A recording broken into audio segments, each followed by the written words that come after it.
Suddenly, he heard a strange noise from Zio's room. As he tried to sneak into her dreams, he found she was still asleep. He decided to investigate, but felt a tap on his shoulder, turning to find a little boy. The priest spun around, startled to find the boy reappearing downstairs. Determined to figure this out, he chased after the kid all the way to the center. After a bit of searching, he finally spotted the boy he had saved years ago.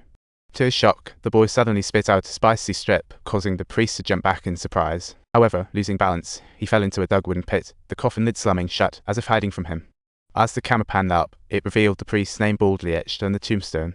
Meanwhile, Sayoi suddenly woke up, lamp in hand, starting her own light search through each room. At that moment, Sayoi completely ignored the shadow creeping up behind her and slowly walked out of the guest room. She accidentally stumbled into the prayer room, spotting several nuns deep in prayer. Suddenly, a shadow appeared on the wall, disappearing in the mirror just as Sayoi turned to look. At that very moment, the nuns also disappeared with a dramatic poof. Sayoi was so startled that she bolted out of the room, and coincidentally, just at that moment, she heard the priest's desperate cries, feeling as if she had suddenly found a lifeline. She quickly ran towards the voice, shouting the priest's name. To her surprise, all cemetery bells rang, confusing her unreal from fake, like a bizarre dream. Sayoi had no choice but to close her eyes and meditate, finally locating the priest.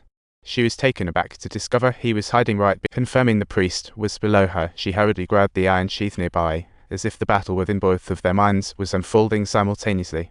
The priest sensed something amiss behind him, and just then, a giant hand grabbed him, causing him to shout for urgency.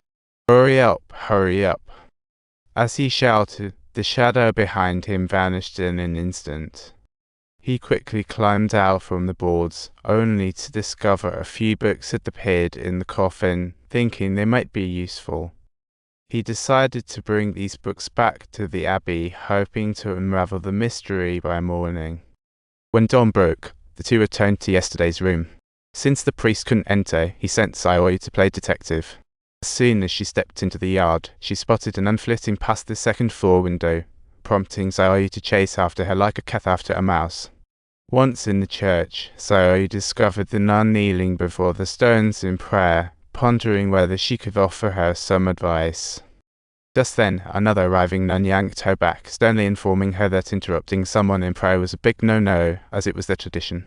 Afterward, the nun led Sayoi away while Omu finally returned to the village, ready to order himself a drink at the tavern. He noticed the servant covering a mirror with a cloth, and the bartender informed him that a child had just died in the village, with the same fate as the nun. Omu was puzzled, while the bartender claimed it was the abbey's fault, suggesting that the two priests might end up as corpses the next day. This statement hit home for Omu. What's his next move? Meanwhile, outside, the priest researched two old books. The book described a nun named Valak, rumored to be a renowned count who secretly was a terrifying demon. Just as he was getting into it, the iron gate behind him slammed shut, signaling that curfew had arrived.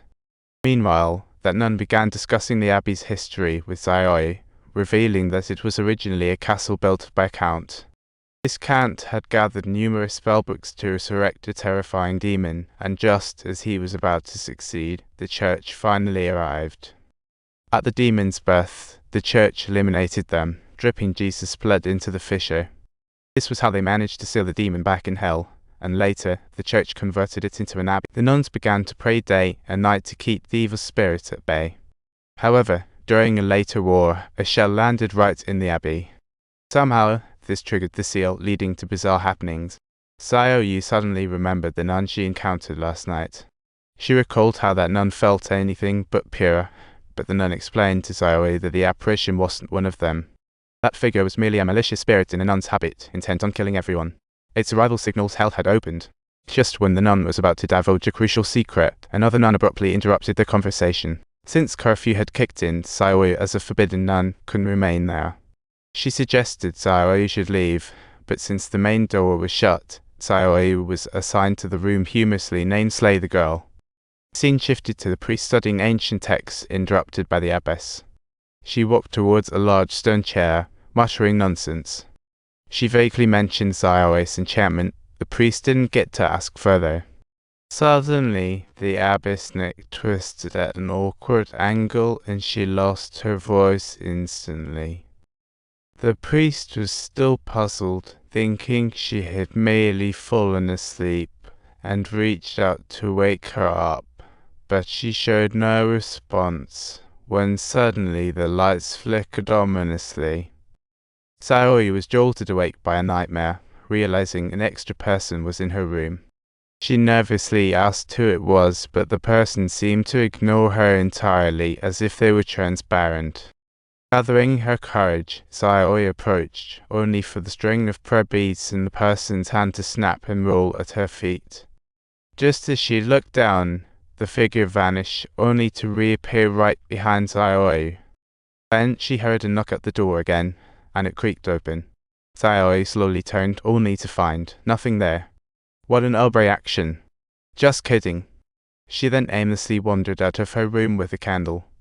She walked into the tunnel, flanked by crosses on both sides, clearly indicating that whatever was imprisoned here was nothing to mess with. Before long, she found herself at the front gate, which creaked open to reveal a demon dressed as a nun. Sayori was paralyzed with fear and almost fell over, barely catching herself on something next to her. She noticed the demon's keen interest in her key. The space spun like magic, and as the key slipped, she was at a loss.